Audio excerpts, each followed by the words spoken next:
back, everybody. Sunburn and everything. I'm not doing the show today. I just stopped in to say hi, and then I'm going to leave, and Vinny's going to run the show again. Sure. But I was here home, and so I thought I would play the music for everybody and say hello and tell you that I had an awesome time. Good. I didn't miss you guys one bit. Cool. It was great. So Hangman says, I give you my word. If I do not win this match, that's the quote he used, win this match, I will never again challenge for the AEW Men's World Championship for as long as I live. Every part of this seems like a terrible idea. MJF should not lose the title just yet. Hangman should not have the stip where he can never win this world championship again, because it's just dumb. We've seen a lot of very long careers now, and there may come a time when Hangman Page is the right guy to be the world champion. And if they have this stupid stip hanging over there they can't get out of, it's a no-win situation. Maybe it adds a little interest to this match in the short term, but there's no benefit to it going forward. I mean, it means not only can he, you can't even put him in a main event match now, essentially, for the rest of his career. So, not a fan. Swerve Strickland versus Kenny Omega. That match absolutely ruled. But the post-match is probably the biggest news. So then Swerve attacks after the bell. He's already beaten the guy. Had nothing left to prove. He's just being a dick. So Swerve gets the big win, does the big heel turn. Kenny, I believe, has other commitments for a while. He's off doing his other projects. Ilya Dragunov versus Tama Tonga. Well, you can't call them lazy, that's for sure. They went in there and beat the absolute holy hell out of each other. And I'm like, guys, it's a SmackDown opener. Settle down. There's no point to what you're doing here. This should not be surprising. It should not be news. But Trick is already one of the biggest stars in the show. Everyone loves his entrance. Everyone loves chanting along to his music. Such a great character, great look, great star power. Trick is a second Trick knee, and Trick pins him. So Trick Williams is in the Elimination Chamber. Another very good finish. Another very good match. That's probably the best thing on this show, actually. I hear everybody had a great time last week when I was gone. Is that right? Too bad. We all got to talk. Oh, wait, except for me, I guess. What happened to your mic? Well, I guess I can go home. Oh, you know what? Stuff is being fixed, everyone. Brian's hitting buttons. He's twisting knobs. Try it now. Hello? No. No, that's right, but something's wrong. Hold on. Here, you take this one. I'll go. Get out of here, you idiot. Let's see. Hello? Oh, Hey! Magic. There it is.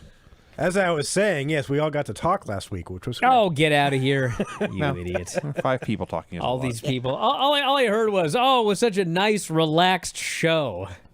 It's like, you mean boring? No. What crazy thing happened at your work when the boss was away? What's that supposed to mean? With 3 question marks. Apparently nothing here. First full day after training as a big boss man. And he clarifies a correctional officer. Is this Curry? This is Ryan D. Norcross, Oh, okay. who's in a similar field.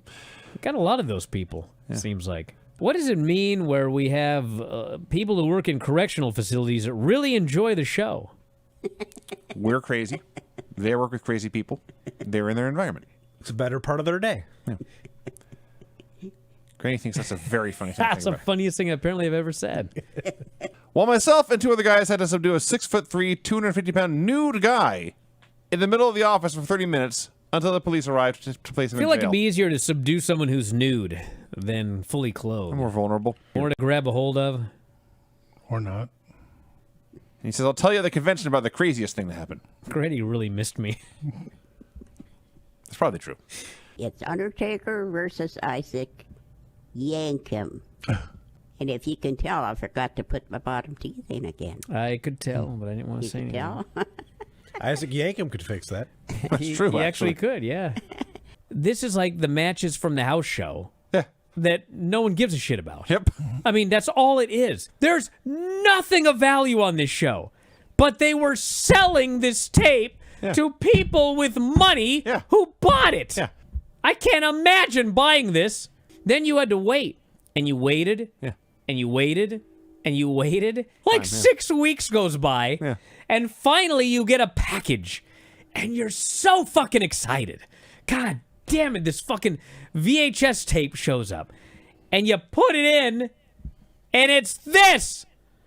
I was not very enamored by this old tape. And it's a free show. Show's going out free for everybody today, so enjoy it. And if you like it, sign up for more, because we got a lot of big things coming up this WrestleMania season here. We watched AEW Dynamite February 18th. No, that's right. February 25th, 2026. We make lots of mistakes as well. That's true. We're human beings. I was going to say you were an idiot, but We're idiotic human beings. John Moxley versus El Clone. They had a super fun match. I like Renee interviewing Marina. These are not her exact words, but she did basically say, "Why are you slapping my husband?" these people do not want to boo Swerve. I see. Yeah. He's too cool. He was trying so hard to get booed. And, I mean, the only thing that he could even do to get booed was mention that he killed Kenny. And he got some boos for that. But like everything else, it was like, they want to cheer this guy. They like him. Shivani brings out Hangman and MJF. They're going to pick the stipulation for the World Championship match Revolution. So he tells Max to go ahead and flip the coin. The coin comes up heads. Max gets his stipulation. He is very happy. He goes to leave, but Hangman demands to see the quarter. Turns out it was rigged. Tony Khan, through Tony Schiavone, announces that Texas Death is officially the stipulation. I thought it was a great little segment. Made the babyface look smart. Yes. Made the heel look like an idiot. Yeah. And it is interesting that, Hangman's putting the ability to ever challenge for the title again on the line, and he won the coin flip. So I think they want you to think that he's losing, but I don't think he's losing. Penelope does a moonsault from the top rope to the floor, and unfortunately, the landing for Penelope on that moonsault was not good. When you do the moonsault to land on your feet, it's like you can't catch it. You just have feet flying at your face. And so everybody kind of stands, and then they land like Charlotte does it, everybody does it. So she goes to do that one, and Alani. Hangman, everybody. I mean, ultimately, unless they stop doing it, as God is my witness, every single one of them is going to get hurt someday. Your body is not designed Your leg's not designed to land like this. to jump off a post and land on your feet. Backwards. No, it's not. Apparently, it's a sprained ankle. So it was the best case scenario. No broken bones. No torn ligaments. And she should be back soon. I was told she should be back soon. Yeah. So that's great news. So someone here says the wrestling community bullied Harley Cameron off X. I did hear that she canceled her account. Are people blaming her for this injury? Because if they are, I say this to all of you on Twitter with all due respect. Fuck you. It is not Harley's fault. It is not Willow's fault. It is nobody's fault. Because, again, that is not a moonsault that is designed to be caught. You can't catch somebody when they are doing the moonsault that way. Mile High Madness. So they basically had an Anarchy in the Arena match. Yeah, they did. I mean, they just went 1,000 miles an hour. I mean, it was nonstop. It was just complete and total nonstop action. Anytime you are competing at elevation, everyone tells the same story. You just get so blown up.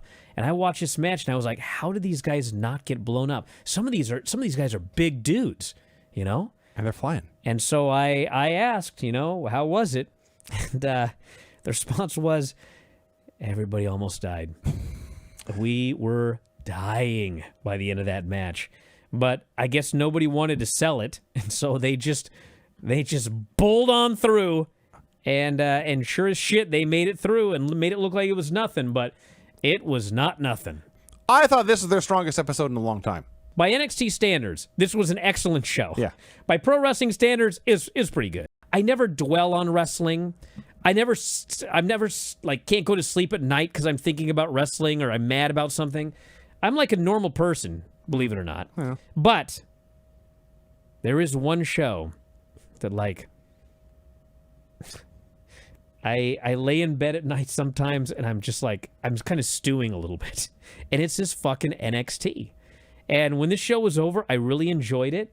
But for like hours afterwards, I was just like low-key simmering. Because it's so obvious what's happening here, which is they're trying to fix all of these problems. They're trying to rehab the promotion.